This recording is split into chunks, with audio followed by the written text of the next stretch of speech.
Hello guys, so today we are going to learn about the conversation while you are ordering something or the conversation between the waiter and customers. And then let's enjoy your order together guys.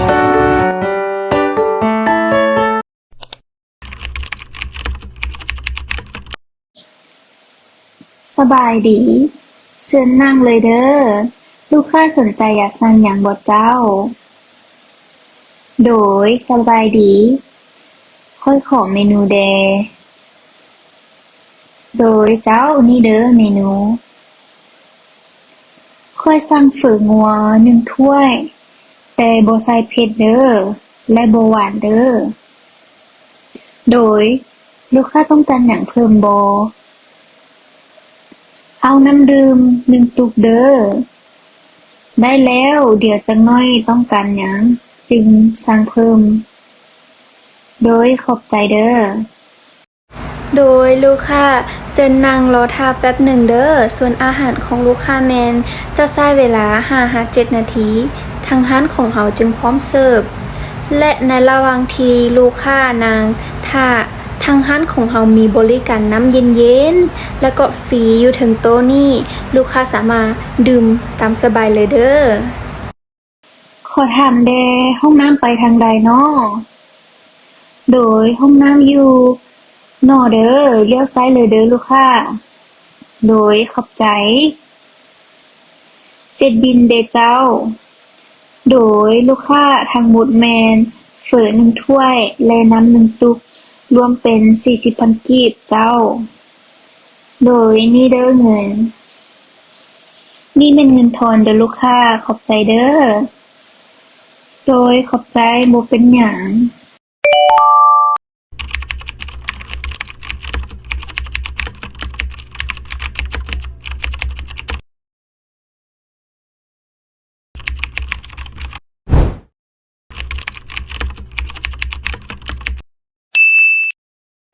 สบายดีลูกค้ามาจากคนเนาะโดยสบายดีเฮามาทั้งหมด7คนเด้อโดยลูกค้ารับเป็นโต๊ะครอบครัวอยู่ชั้นเทิงเลยบ่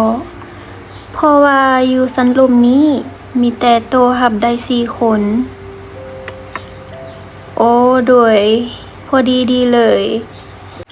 เชิญทางนี้เลยเด้อลูกค้าเจ้าลูกค้าจะสั่งเป็นชุดอาหารรวมหรือบ่พอดีช่วงนี้ทางร้านของเฮามีโปรโมชั่นแต่โปรโมชั่นนี้แม่นเฉพาะครอบครัว5คนขึ้นไปเท่านั้นโอ้แม่นบ่โปรเป็นแนวใดเนาะนี่เด้อตัวอย่างชุดอาหารใหญ่แบบนี้จะจานละ 250,000 กีบลดเหลือเพียงแต่ 190,000 กีบเท่านั้นโดยฉะนั้นพวกเราเหลือ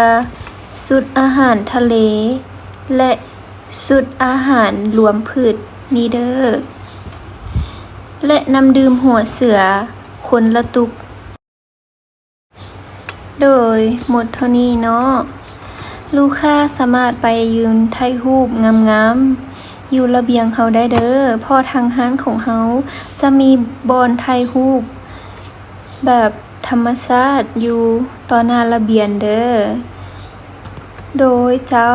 ขอบใจ